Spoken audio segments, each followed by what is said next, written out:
بسم اللہ الرحمن الرحیم۔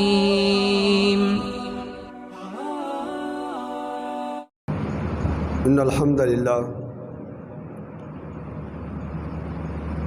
للہ نحمده ونستعینه ونستغفره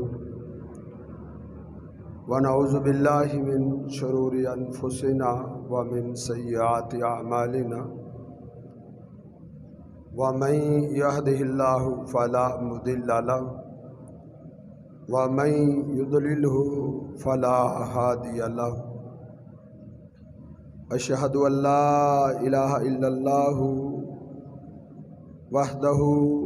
وحده لا شريك له وأشهد أن محمدا عبده ورسوله أما بعد فإن خير الحديث كتاب الله وخير الهدي هدي محمد صلى الله عليه وسلم وشر الأمور محدثاتها وكل محدثة بدعة وكل بدعة ضلالة وكل ضلالة في النار إن الله وملائكته يصلون على النبي يا أيها الذين آمنوا صلوا عليه وسلموا تسليما اللهم صل على محمد وعلى آله وأصحابه وسلم